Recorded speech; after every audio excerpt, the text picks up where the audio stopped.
Ladies and gentlemen, welcome to Poland Daily History. Today, we are visiting a manor house in Gałki to learn the history and the functionings of a manor house owned by Polish nobility. We will speak to the owner of this very manor house, Waldemar Guiszki, about the history of Polish manor houses. The manor house of Świata, or the Polish nobility, served as a center for Polish culture throughout centuries.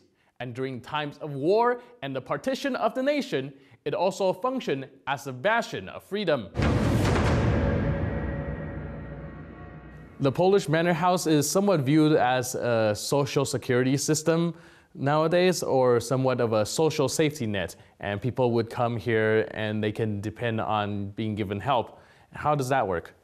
You can say that it was a very specific type of social security. Here, people could count on getting material or financial help, and I'm not just talking about the family of the owner of the manor house, but also the people employed by him, all the servants, old widows and unmarried women, the local petty nobility, and also the people who had lost their life savings in different types of military action. Because we must remember that war was a very important part of a nobleman's life. It was his duty to stand in the defense of his motherland, the Polish-Lithuanian Commonwealth. So, if a wife lost her husband due to war, she would usually find support at the local manor house. A nobleman would feel that it was his obligation to guarantee material security for all these people. This was, in many ways, a form of institutional social security, even if not regulated by law, but working very well in practice. A member of the nobility would, according to the norms, be responsible for giving the type of aid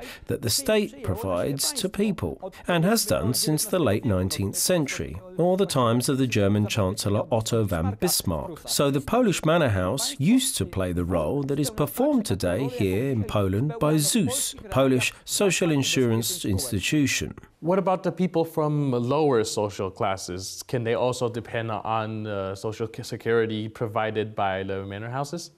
Yes, the manor house would also provide some social security for the peasants. If there was an epidemic, someone's house had burned down, or due to war, especially in the so-called Kresy, the eastern borderlands, where people would face Tatar raids twice a year, a nobleman living there would feel a sense of duty to the local population that suffered from these raids in different ways. Because of the system of patronage in place, a remnant of the feudal system, the nobleman understood that this responsibility was supposed to fall on his plate, and he did his best to fulfill this role. Also, we must remember that in those times there weren't many doctors available. In the 19th century, it would still often be the case that women of the manor house would treat the locals. She would have access to what amounted to a small pharmacy of sorts, and the locals would come to her for treatment. The average peasant dreaded hospitals and doctors. He would only go there as a last resort. If he could receive treatment in the manor house, for example, getting a tooth pulled out, he would be very pleased with that solution. He would place his trust in the local noblewoman from the manor house, and she would take care of his medical needs. This was a practice that had been going on for centuries. Next up, we will talk with the historian Krzysztof Jabłonka about the way the Polish manor houses would function as a form of social safety net for other nobles as well as people living in the vicinity. The Polish manor house is a strong support system for the social fabric.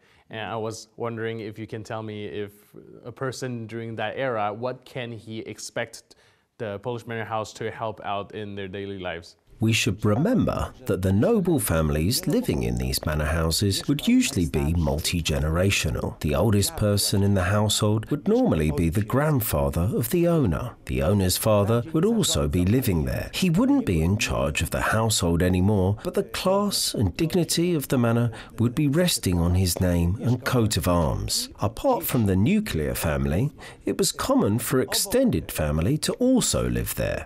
This was especially the case when it came to widows.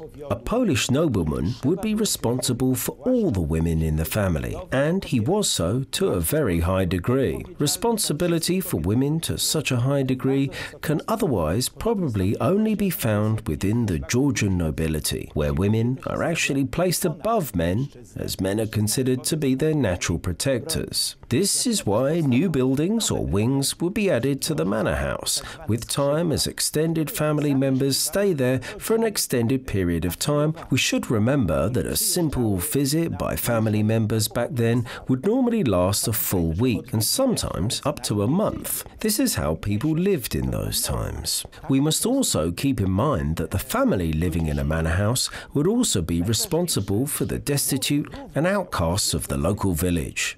This is why additional buildings would be built around the main buildings, in which widows with children would be living. They were all fed and taken care of at the expense of the local noble family. One of the most painful problems, and especially at wartime, was the case of children born out of wedlock to a nobleman. It was uncommon for such a man to have relations with young, unmarried girls from the local village.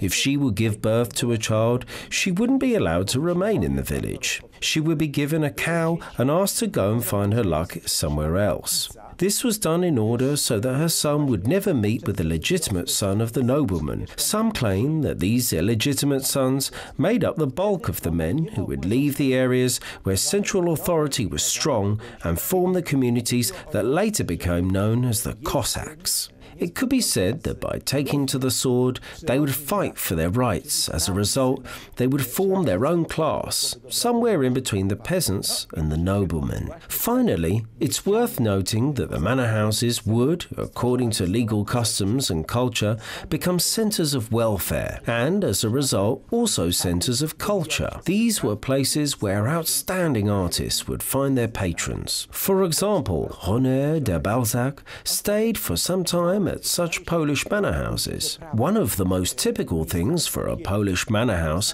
were the books known as silver rerum in the Latin language, which can be translated roughly to a forest of diversity. Only the Hungarians had a similar practice. In these books, similar to guest books, a guest to the manor house, but also the people living permanently in the manor houses, would be asked to write down everything they know or all the skills that they possess. Songs would be written down in those books. Often, Polish Christmas carols would find their way into the silver rerun. Memories would be written down too. For example, say that the father of the family would return from a war.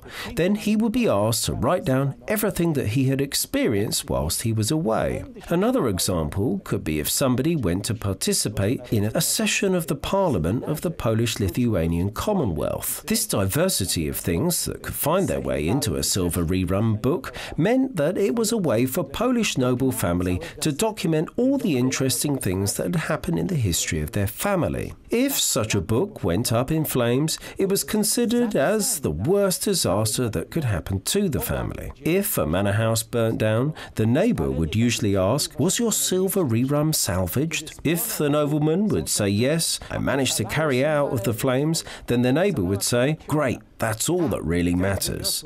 The manor house can be rebuilt after all." The tradition of Polish manor houses have seen a revival after the fall of communism. Hopefully, more and more of these amazing estates will be repaired and rebuilt back to its glorious days. That's it for today. I'm your host, Benjamin Lee. I'll see you next time on Poland Daily History.